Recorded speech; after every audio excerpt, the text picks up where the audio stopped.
കഥാപ്രസംഗമാണ്. ഇന്ന് ഈ കഥാപ്രസംഗം ഇവിടെ സ്പോൺസർ ചെയ്യുന്നത് മിസ്റ്റർ അസീസ് കാക്കയാണ്. എല്ലാം റെഡിയല്ലേ? പിന്നെ പറഞ്ഞു തരുന്നില്ല.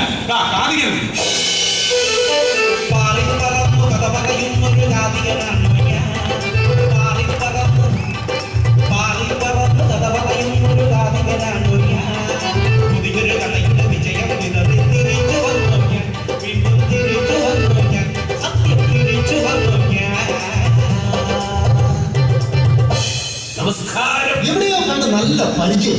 വട്ടിപ്പലിശയുടെ ഏർപ്പാടും ഇല്ല. സുന്ദരിമാരായ പെണ്ണുമാരുണ്ടോ? ഇല്ല. ബിവറേജിൽ വന്ന് ഷെയർ ഇട്ട് അടിക്കാറുണ്ടോ? അപ്പൊ നമ്മൾ തമ്മിൽ കാണാൻ യാതൊരുവിധ ചാൻസും ഇല്ല. അതെ, നിങ്ങൾ കുടിക്കാനെന്താ വേണ്ടത്? എവരെന്താ ഒന്നും ഉണ്ടാകുന്നത്? ബംഗാളികളാണ്. കേരളത്തിൽ ഇപ്പൊ ഊതാനും കൊട്ടാനൊന്നും ആളില്ല. പിന്നെ എന്റെ കഥാപ്രസംഗം ആരംഭിച്ചു കഴിഞ്ഞാൽ ആരും സ്റ്റേജിലേക്ക് വരരുത്. അതെന്താ? 3 കൂടെ 8 പ്ലേറ്റ് ഉരുളക്കിഴങ്ങ് അടിച്ചു കയറ്റിയിരിക്കുന്നു. വരാതിരുന്ന നിങ്ങൾക്കുള്ളൂ. വണ്ടിയിൽ നിന്ന് ഇറങ്ങിയപ്പോഴും ഞാൻ ശ്രദ്ധിക്കുന്നു, വല്ലാത്തൊരു സ്മെല്ല്.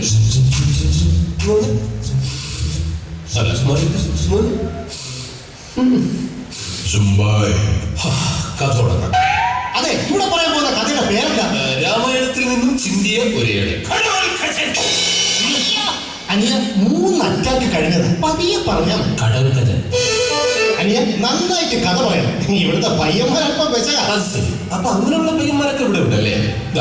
ഇതിരിക്കട്ടെ. ഇതെന്താ? ക്ഷയരോഗ ആശുപത്രിയിലെ സർട്ടിഫിക്കറ്റ്. വെറുതെ സാഹസം കാണിക്കരുതെന്ന് അവരോട് പറഞ്ഞിരിക്കും. പിന്നെ കഥ തുടങ്ങി കഴിഞ്ഞാൽ ഞാൻ മറ്റൊരാളായി മാറും. അയ്യോ, അപ്പൊ ഞാൻ ഈ കാശ് ആരുടെ കൈ കൊടുക്കും? അയ്യോ, അതെന്റെ കയ്യിൽ തന്നാ മതി. ഞാൻ ഈ കഥാപാത്രങ്ങളായിട്ട് മാറുമെന്നാ പറഞ്ഞത്.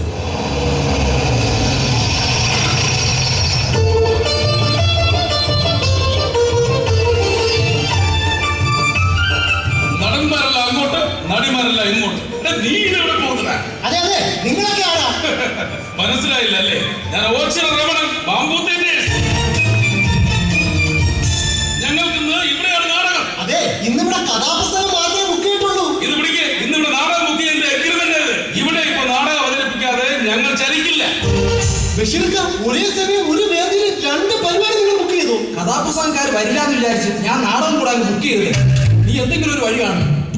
ഇനിയിപ്പോ എന്ത് ചെയ്യും? ആകപ്പാടെ ഒരു സ്റ്റേജും ഉണ്ട്. 11 മണിക്ക് പരിപാടി നിർത്തിയാൽ മതി.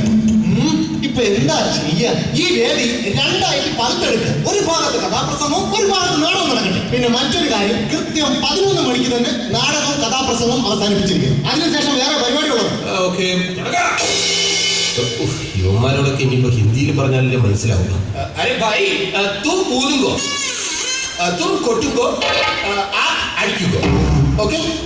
NCC പയ്യന്മാർക്ക് പൊറോട്ട വാങ്ങിച്ചു കൊടുക്കാൻ പോയത് ഏതായാലും നന്നായി. അപ്പൊ നമുക്ക് നാടകം ആരംഭിക്കാം. പ്രിയ സദസ്, നിങ്ങൾക്ക് ഏവർക്കും നാടകത്തിലേക്ക് സ്വാഗതം. ഓച്ചിറ ബാംബു തിയേറ്റേഴ്സ് അഭിമാന പുരസ്സരം അവതരിപ്പിക്കുന്ന സാമൂഹ്യ നാടകം. കോഴിക്കോട് സിറ്റിയിൽ ജനിച്ചു വളർന്ന ഒരു ന്യൂ ജനറേഷൻ ചെറുപ്പക്കാരന്റെ കഥ.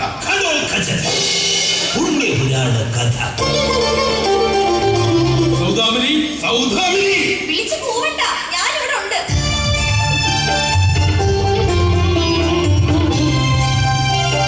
എന്താണ് ഇത്? എന്റെ കാണപ്പെട്ട ദൈവം, ജീവന്റെ ജീവൻ, നിങ്ങളല്ലാതെ മറ്റാരാ എനിക്കുള്ളത്? അപ്പൊ രാത്രിയിൽ അടുക്കള വഴി വന്നു പോകുന്ന 4 പേര് ആരൊക്കെയായി? ഭീമൻ പാഞ്ചാലിയോട് ചോദിച്ചു. മുതലാളി, മുതലാളി. എന്താണ്? മുതലാളിയുടെ അനുജൻ വെള്ളത്തിൽ മുങ്ങി മരിച്ചെന്ന്. ഈശ്വരാ. ഈ സന്തോഷ വർത്തമാനം എല്ലാവരെയും അറിയിക്കേ. ദുശാസനൻ അട്ടഹസിച്ചു. അതും പിടിച്ചു രസിക്കാം, നമുക്കുല്ലാസമോടെ സുഖിക്കാം. കുത്തി മറിഞ്ഞു മതിക്കാം, ഇന്നു കൊണ്ടു പിണയണങ്ങേട്ട്. അതും പിടിച്ചു രസിക്കാം, നമുക്കുല്ലാസമോടെ സുഖിക്കാം. കുത്തി മറിഞ്ഞു മതിക്കാം, ഇന്നു കൊണ്ടു പിണയണങ്ങേട്ട്. അത് ചേട്ടാ, നമ്മുടെ ബാബുവിന് കല്യാണാലോചിച്ച പെണ്ണിന്റെ ഫോട്ടോയാ. ദേ നോക്കി, കാണാൻ എങ്ങനെയുണ്ട്? കണ്ടാൽ തന്നെ അറിയില്ലേ അതൊരു ചതുപ്പ് നിലമാണെന്ന്. ചാടിയാൽ മരണം ഉറപ്പ്. ദുര്യോധനൻ സഹോദരന്മാരോട് ഉച്ചത്തിൽ വിളിച്ചു പറഞ്ഞു. ദേ മോൾ വന്നു.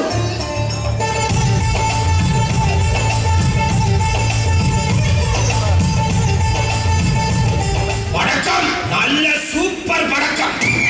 സേനാനായകൻ കൊണ്ടുവന്ന പടക്കങ്ങൾ കണ്ടിട്ട് കുമാരന്മാർ ആർത്തുല്ലസിച്ചു. ആട്ടെ, ഇത്രയും നേരം നീ എവിടെ പോയിരുന്നേ? ഇത്രയും നേരം ഞാൻ അമ്പലത്തിലിരുന്ന് അച്ഛനെ വേണ്ടി പ്രാർത്ഥിക്കുകയായിരുന്നു. ഇവനോടൊപ്പം കുറ്റിക്കാട്ടിൽ കയറി പോകുന്നത് ഞാൻ കണ്ടതാ. യുധിഷ്ഠിരൻ അമ്മയോട് ആണയിട്ട് പറഞ്ഞു. കുടിക്കാൻ വെള്ളം എടുക്കാൻ മോളെ, പെൺകുട്ടികളായാൽ കുറച്ച് അടക്കം ഒതുക്കൊക്കെ വേണം. നിനക്കറിയോ, പണ്ട് ഞാൻ നിന്റെ അമ്മയെ പെണ്ണ് കാണാൻ പോയപ്പോ നിന്റെ അമ്മയുടെ മുഖത്ത് നോക്കി എന്റെ അമ്മാവൻ പറഞ്ഞത് എന്താണെന്ന് അറിയോ? ഒരുപാട് ഓടിയതാണ്. ഞാൻ കുതിരയിട്ട് ഓടിക്കരുത് അർജുന, ഓടിക്കരുത്. അങ്ങനെയെങ്കിൽ യുദ്ധക്കളത്തിൽ തളർന്നു വീഴും ആ കുതിര. അതുകൊണ്ട് അച്ഛൻ ഡോക്ടറെ കണ്ടോ? സ്കാൻ ചെയ്ത ഡോക്ടർ വയറ്റിൽ എന്താണെന്ന് പറഞ്ഞു? 4 ആനയും 5 കുതിരയും കുറെ കാലാണ്. എട്ടല്ലാകട്ടെ, അയൽ രാജ്യം വരെ പോയി വരാം. നിങ്ങളുടെ അനന്തരവൻ സഹദേവൻ ബോംബെന്ന് വരുന്നു.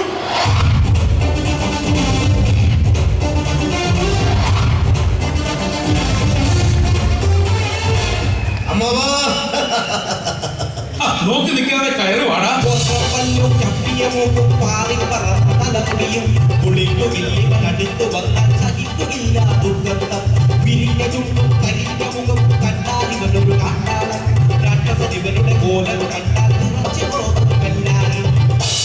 മോനെ സഹദേവ, ബോംബെയിലെ ജീവിതമൊക്കെ എങ്ങനെയാടാ? ഈ സഹദേവൻ വിളിച്ചാൽ ബോംബെ ഞെട്ടിപറിക്കും. അവിടുത്തെ സ്നേഹത്തോടെ വിളിക്കുന്നത് എന്താണെന്ന് അറിയാമോ?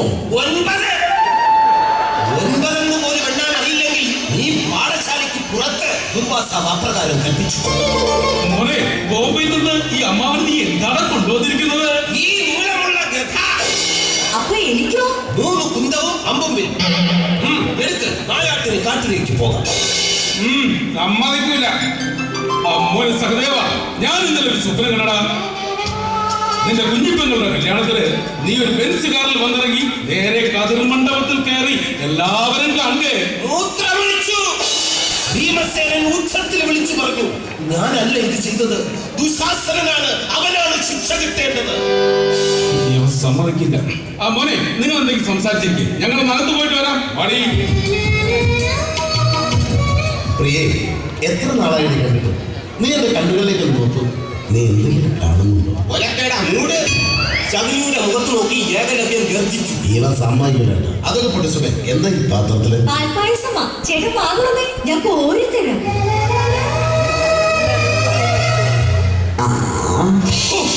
എന്തൊരു നാറ്റം!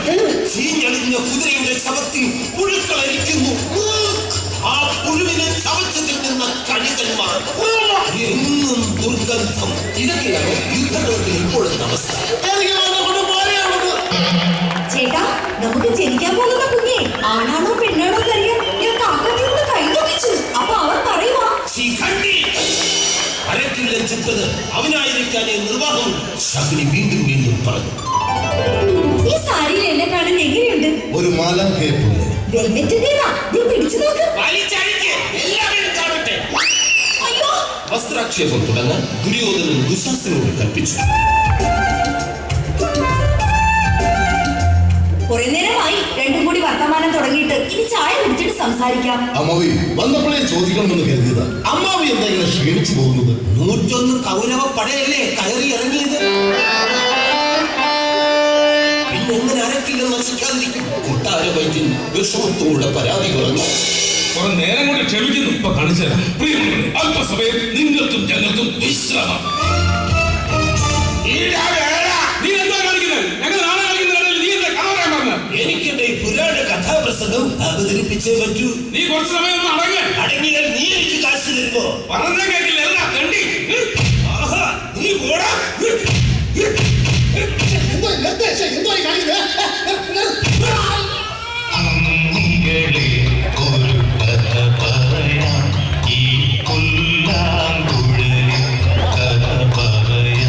ഇനി 1/2 മണിക്കൂർ കൂടെ ഉള്ളു. എങ്ങനെയെങ്കിലും ഇത് രണ്ടും കൂടെ ഒന്ന് അവസാനിപ്പിച്ച് തരികളെ. വായി നോക്കി നിൽക്കാതെ വാടാ. അണ്ണാ, എനിക്ക് വിശന്ന വയ്യണ്ണ. എന്റെ സഹദേവ, നാടകം കണ്ടിയാൽ നിനക്ക് ഞാൻ വയറ് നിറച്ച് ഭക്ഷണം വാങ്ങി തരാം.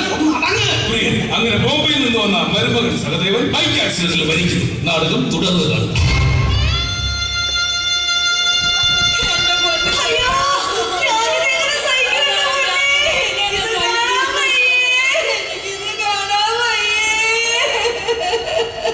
സഹദേവ, സഹദേവ, സഹദേവ. എന്തോ നകുലൻ സഹദേവനെ ഇപ്രകാരം ഉച്ചത്തിൽ വിളിച്ചു. എടാ, അത് കഥാപ്രസംഗത്തിന്റെ സഹദേവൻ. നീ അവിടെ കട. അണ്ണാ ആഹാരം തരാം. സഹദേവ, ഇവിടെ നിനക്ക് വേണ്ടി എന്തെല്ലാം ഒരുക്കി വച്ചേക്കുന്നെന്ന് നിനക്കറിയോ? ഇത് കണ്ടില്ലേ? പുന്നലരിയുടെ ചോറ്, നെയ്യും പുളിശ്ശേരിയും പാലടയും പപ്പടവും കിച്ചടിയും കുഴച്ചു കുഴച്ചു വായിലേക്ക് വയ്ക്കുക. പിന്നെ തേനൂറുന്ന 2 രസകദളി പഴവും. അണ്ണാ എന്തോ? അവസാനത്തെ 2 പഴത്തിൽ നിന്ന് 1 പഴം എനിക്ക് തരാൻ പറയുന്ന. എടാ, കിടക്കായി. രാത്രിയുടെ നിശബ്ദതയിൽ അയാൾ ചുറ്റും നോക്കി. ഒരു വെള്ള രൂപം മൂടി പുതച്ച് കിടക്കുന്നു. അയാൾ അരയിൽ നിന്നും കത്തിയെടുത്ത് പരിശോധിച്ചു. നല്ല മൂർച്ചയുള്ള കത്തി. ചങ്കിൽ തന്നെ കുത്തണം. അയാൾ മെല്ലെ മെല്ലെ നടന്ന് കിടക്കുന്ന ആളുടെ സമീപത്തെത്തി. കയ്യിലിരുന്ന കഠാര കൊണ്ട് അയാളുടെ ചങ്കിലേക്ക് ആഞ്ഞു കുത്തി.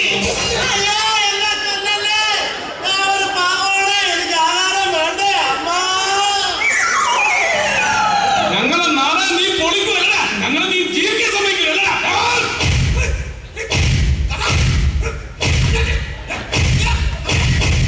അല്ല നിങ്ങൾ നിർത്തിയല്ലേ? ആ, ഞങ്ങൾ നിർത്തി. ഇനി നിങ്ങൾ തുടങ്ങിക്കോ. ആഹാ, അതിനിടയ്ക്ക് കഥാപ്രസവം പറഞ്ഞ് നിർത്തിയ. ഒരു സീനും കൂടിയുണ്ട്.